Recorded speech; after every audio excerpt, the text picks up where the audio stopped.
യുഎഇയിൽ Iran ആക്രമണത്തിന്റെ 4ാം ദിവസം ആളപായങ്ങളില്ലെന്ന് പ്രതിരോധ മന്ത്രാലയത്തിന്റെ റിപ്പോർട്ട്. 123 ഡ്രോണുകളെയും 11 ബാലിസ്റ്റിക് മിസൈലുകളെയും ഇന്ന് നേരിട്ടു. ഒരു മിസൈൽ മാത്രമാണ് രാജ്യത്ത് പതിച്ചത്. അതേസമയം അജ്മാനിലെ വിദ്യാഭ്യാസ സ്ഥാപനങ്ങൾക്ക് മാർച്ച് 6 വരെ ഓൺലൈൻ പഠനം നീട്ടി. യുഎഇ ഓഹരി വിപണികൾ നാളെ മുതൽ സജീവമാകും.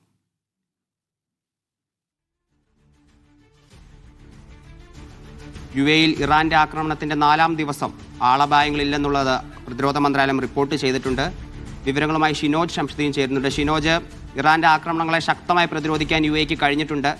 123 ഡ്രോണുകളും 11 ബാലിസ്റ്റിക് മിസൈലുകളും ഇന്ന് നേരിട്ടു. പക്ഷേ ഒരു മിസൈൽ മാത്രമാണ് രാജ്യത്ത് പതിച്ചത്. അപ്പോൾ എത്രത്തോളം സുരക്ഷിതമാണെന്നുള്ളത് വ്യക്തമാണ്. അതെ ഹരി, പക്ഷേ ഇന്ന് രാവിലെ ഉണ്ടായ ആക്രമണത്തിൽ ഫുജൈറയിലെ ഒരു ഓയിൽ ഇൻഡസ്ട്രിയൽ സോണില് തീപിടുത്തം ഉണ്ടായിരുന്നു. അത് നേരിട്ടുള്ള മിസൈൽ പതിച്ചതല്ല, മറിച്ച് മിസൈലിന്റെ ഭാഗങ്ങൾ പതിച്ചാണ് തീപിടുത്തം ഉണ്ടായത് എന്ന് അധികൃതർ വിശദീകരിച്ചിട്ടുണ്ട്. അതേപോലെ തന്നെ അവിടെ തീപിടുത്തം അല്പസമയത്തിനുള്ളിൽ തന്നെ അണയ്ക്കാനും അധികൃതർക്ക് കഴിഞ്ഞു.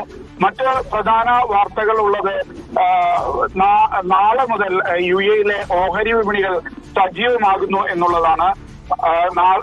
കഴിഞ്ഞ 2 ദിവസമായി ഓഹരി വിപണികൾ അടഞ്ഞുകിടക്കുകയായിരുന്നു. അബുദാബി സെക്യൂരിറ്റീസ് എക്സ്ചേഞ്ചും അതേപോലെ തന്നെ ദുബായ് ഫിനാൻഷ്യൽ മാർക്കറ്റും അടഞ്ഞുകിടക്കുകയായിരുന്നു. ഇവ രണ്ടും നാളെ സജീവമാകും.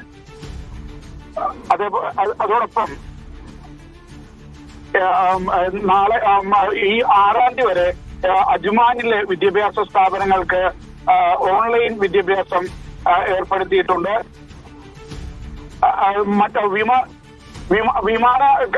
വിമാന സർവീസുകളുടെ കാര്യത്തിലാണെങ്കിൽ പല സർവീസുകളും നാളെയോ മറ്റന്നാളോ ഉച്ചയ്ക്ക് ശേഷം മാത്രമാണ് ആരംഭിക്കുക.